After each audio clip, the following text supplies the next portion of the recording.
नमस्कार मित्रांनो, मी किशोर बोराटे तिसरा डोळा या युट्यूब चॅनलमध्ये मी आपलं स्वागत करतो. मित्रांनो, आजचा विषय असा आहे की संसदेचं अधिवेशन चालू आहे आणि त्या अधिवेशनामध्ये बोलताना मंत्री महोदय माननीय नितीन गडकरी यांनी सांगितलं की जागतिक पटलावर वावरताना मला तोंड लपवावं लागतं. नितीन गडकरी असे का म्हणाले? अशी कोणती गोष्ट आहे की ज्याच्यामुळे नितीन गडकरींना तोंड लपवावं लागतं? मित्रांनो, लोकसभेच्या प्रश्नोत्तराच्या तासात रस्ते अपघातावरील प्रश्नाला उत्तर देताना त्यांनी सांगितलं की भारतामध्ये अपघातांचं प्रमाण एवढं आहे आणि त्या अपघातामध्ये मृत्यू होण्याचं प्रमाण आणि जखमी होण्याचं प्रमाण ही खूप प्रचंड आहे. आणि याची आकडेवारी देताना त्यांनी सांगितलं की साधारणतः वर्षाला 2 लाखापेक्षा जास्त लोक या अपघातामध्ये बळी पडत आहेत. आणि ही जे प्रमाण आहे हे एखाद्या महामारीपेक्षाही किंवा नैसर्गिक अचानक आलेल्या नैसर्गिक आपत्तीपेक्षाही जास्त आहे. आणि त्याच्यामुळं जे भारतामध्ये ज्या पद्धतीने अपघात होत आहेत किंवा ज्या संख्येने अपघात होत आहेत त्याच्यामुळं जागतिक पटलावर मला तोंड लपवावं लागतं. आणि त्याचबरोबर त्यांनी हेही सांगितलं की भारतामध्ये ज्या सुलभ पद्धतीने वाहन परवाना मिळतो एवढ्या सुलभ पद्धतीने जगात कुठेही मिळत नाहीये. वाहन परवान्यामध्ये सुद्धा बदल करण्याची गरज त्यांनी बोलून दाखवली. त्याचबरोबर पुढे बोलताना त्यांनी सांगितलं की आतापर्यंत अनेक प्रकार केले गेले, वाहतुकीला शिस्त लागावे म्हणून अनेक प्रकार केले गेले, परंतु त्याच्यामध्ये म्हणावं असं यश मिळालेलं नाहीये. तर त्याच्यामध्ये बऱ्याचशा गोष्टी आहेत की रस्त्यामुळं होणारे अपघात आहेत त्याच्यापेक्षाही जास्त मानवी चुकांच्यामुळं होणारे अपघात आहेत आणि त्याच्यामध्ये जाणारे जीव आहेत. 2 लाखापेक्षा जास्त मृत्यू हे दरवर्षी अपघातामध्ये होत आहेत. आणि आपल्याकडे जो वाहन परवाना मिळतो त्याच्यामध्ये ज्या पद्धतीने बदल करायला पाहिजेत त्या पद्धतीने ते बदल होत नाहीत आणि एवढ्या सुलभ पद्धतीने वाहन परवाना मिळतो त्याच्यामुळे वाहन चालक बेशिस्त होतात. अनेकांना वाहतुकीचे नियम माहीत नसतात आणि माहिती तर नसतात, पण ज्यांना माहित नाही ते माहिती करून घेत नाहीत आणि ज्यांना माहिती आहे ते पाळले जात नाहीये. अनेकदा सरकारने अनेक दंड आकारणी करून वगैरे कायदेशीर कारवाईची बाजू उचलून धरून सुद्धा त्याच्यामध्ये फरक पडलेला नाहीये. आणि त्यांनी ती बोलूनही दाखवलं की अनेक प्रयत्न केले गेले वाहतुकीला शिस्त लागावी म्हणून, परंतु त्याच्यामध्ये सरकारला म्हणावं तेवढं यश मिळालेलं नाहीये. आपली बेफिकीर वृत्ती ही कुठेतरी एखाद्याचा जीव घेऊ शकते याची बिलकुल एवढा अवेअरनेस लोकांच्या मध्ये नाहीये. आणि लोक वाटेल तसे वाहतुकीचे नियम न पाळता गाड्या चालवतात आणि स्वतःच्याही जीवाला धोका निर्माण करतात आणि दुसऱ्याच्याही जीवाला धोका निर्माण करतात. अनेक वेळेला ते बोलले की दारू पिऊन गाडी चालवू नका म्हणून साठी अनेक पद्धतीने प्रयत्न केले गेले, तरी सुद्धा अजूनही ते प्रमाण आहेच. आणि दुसरी गोष्ट बोलताना त्यांनी सांगितलं की बेशिस्त वाहतुकीमुळे जास्तीत जास्त अपघात होत आहेत. अनेकदा वाहन चालक हे दारू पिऊन गाडी चालवतात, त्यांच्याबरोबर अनेक लोक प्रवास करत असतात.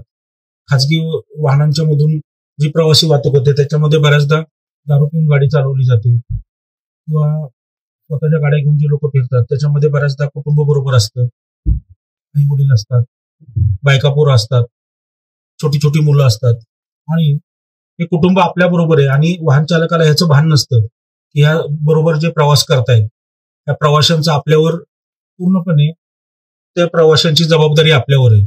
आपली एक चूक ही त्यांना जीवावर बेतू शकते, आपल्याही आणि त्यांच्याही जीवावर बेतू शकते. त्याची कुठेही खबरदारी घेतली जात नाही किंवा रस्त्यावरून वाहन चालवताना ज्या बेफिकीर वृत्तीनं वाहनं चालवली जातात त्याच्यावरही त्यांनी बोट ठेवलेलं आहे. आपली बेफिकीर वृत्ती एखाद्याचं जीव घेऊ शकते, एखाद्याचं कुटुंब बर्बाद करू शकते, एखाद्याचं वर्तमान बर्बाद करू शकते, भविष्य बर्बाद करू शकते. याचंही भान वाहन चालकांना राहत नाही. आणि सरकारने अनेक प्रयत्न केलेले की वेगावर नियंत्रण ठेवण्याचा प्रयत्न केलेला आहे. ठिकठिकाणी चेक नाके उभे करून ड्रंक अँड ड्राईव्ह कोणी करतंय का त्याच्यामध्ये सापडले तर त्याच्यावर जबरी दंड पण केलेला आहे. तरी सुद्धा या गोष्टीमध्ये अजूनही सुधारणा म्हणावी एवढी झालेली नाहीये. यावेळेला लोकसभेचे अध्यक्ष ओमप्रकाश बिर्ला यांनी सुद्धा खासदारांना आवाहन केलं की रस्त्यावरले वाहतुकी संदर्भामध्ये किंवा त्यांनी नियम पाळण्यासंदर्भामध्ये प्रयत्न करावेत आणि लोकांच्या मध्ये जागरूकता निर्माण करावी. मित्रांनो, हे आपण अनेकदा बघितलेलं आहे की आपण सुद्धा वाहन चालवत असताना बघतो, अनेक जण येतात, कट मारून जातात, कुणी सिग्नल तोडून जातात, कुणी रस्त्याने कशी वाहनं चालवतात, ह्याला कट मार, त्याला काट मार, ह्याला दाबायचं, त्याला दाबायचं, ह्याच्यामध्ये बरेचदा अपघात होतात, अनेक जण जखमी होतात, काही वेळेला जीव सुद्धा जातात. आणि अशा पद्धतीने जीव जाणं हे अतिशय म्हणजे दुर्दैवी आहे. कधी कधी गाडीमध्ये लहान मुलं असतात, बायका माणसं असतात, तरी सुद्धा त्याची फिकीर केली जात नाही. हायस्पीडनं गाड्या चालवल्या जातात. त्या गाड्या चालवत असताना बाजूने जाणाऱ्या वाहनांची काळजी घेतली जात नाहीये. अनेक वेळेला गाड्यांना रिफ्लेक्टर लावा म्हणून सांगितलं जातं. त्यासाठी वाहतूक पोलीस रस्ता सुरक्षा सप्ताह साजरा करतात जनतेमध्ये जागृती करण्यासाठी. त्या गोष्टी सुद्धा बऱ्याचशा वेळेला वाहन चालकांकडून पाळल्या जात नाहीत. या दिवसामध्ये आता कारखाने चालू झालेले आहेत, साखर कारखाने चालू झालेले आहेत. त्या कारखान्याच्या ऊस वाहतूक करणारे जे वाहनं असतात, ट्रक असतात, ट्रॅक्टर ट्रॉलीज असतात, त्याच्यावर रिफ्लेक्टर लावलेले जात नाहीत आणि त्या वाहनं रात्रीची चालवली जातात. त्यावेळेला पाठीमागून येणाऱ्या वाहनाला कळत नाही की पुढे ऊसानं भरलेली ट्रॉली चाललेली आहे किंवा ट्रक चाललेला आहे किंवा पार्क केलेली असते. बऱ्याचदा उभ्या वाहनाला धडकतात किंवा पाठीमागून येऊन वाहन न दिसल्यामुळे सुद्धा अनेकदा धडका होतात आणि त्याच्यामध्ये अनेकदा गाड्यांचं नुकसान झालेलं आहे, जीव गेलेले आहेत, लोक गंभीर जखमी झालेले आहेत. परंतु याच्यामध्ये सुधारणा दिसून येत नाहीये. मित्रांनो, आपल्यामुळं कुणाचा जीव धोक्यात यावा, कुणी जखमी व्हावं, ही खबरदारी आपण घेतली पाहिजे. आपल्यामुळे कुणाचंही नुकसान व्हायला नाही पाहिजे, ही खबरदारी प्रत्येक वाहन चालकाने घेणं गरजेचं आहे. अनेकदा बघितलं जातं की रस्ता क्रॉस करतायत लोक, तरी सुद्धा त्यांना कट मारून काढला जातो. जाताना एक वेळेला धक्का लागतो बऱ्याचदा एखाद्याला. छोट्या आपल्या चुका किंवा 1-2 मिनिटाच्या गडबडीसाठी सुद्धा लोकांचे जीव जातात. अनेकदा हे असे प्रकार झालेले आहेत. गडबडीमध्ये गाडी काढताना वगैरे अनेकदा अपघात होतात. तर गाडी चालवताना थोडं संयम बाळगायला पाहिजे. नितीन गडकरी बोलतात ते बरोबर आहे. आणि सगळ्याच गोष्टी सरकारनं करण्यापेक्षा, आणि याच्यावर सरकार पूर्णपणे नियंत्रण आणू शकत नाही, ना पोलीस आणू शकतात, ना वाहतूक पोलीस आणू शकतात. त्यामुळं म्हणजे प्रत्येक वाहन चालकांना जास्तीत जास्त नियम पाळण्याचा आणि स्वतः वाहतुकीचे नियम पाळण्याचा प्रयत्न केला पाहिजे. संयम ठेवला पाहिजे. 1-2 मिनिटं लेट झालं तरी चालेल, परंतु स्वतःचा आणि इतरांचा जीव धोक्यात घातला नाही पाहिजे. मित्रांनो, गडकरींनी अतिशय पोटतिडकीने हे आवाहन केलेलं आहे आणि हा फार महत्वाचा विषय आहे. स्वतःची सुरक्षा आणि इतरांच्या सुरक्षेसाठी, वाहनांच्या सुरक्षेसाठी हा विषय खूप महत्वाचा आहे.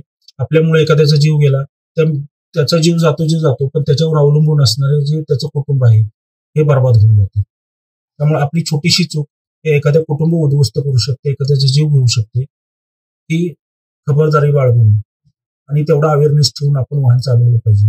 मित्रांनो, आपल्याला जर हा व्हिडिओ आवडला असेल तर निश्चितपणे हा व्हिडिओ लाईक करा. तिसरा डोळा या चॅनलला सबस्क्राईब करा, स्वतःही करा आणि आपल्या मित्रमंडळींना, नातेवाईकांनाही सांगा. धन्यवाद.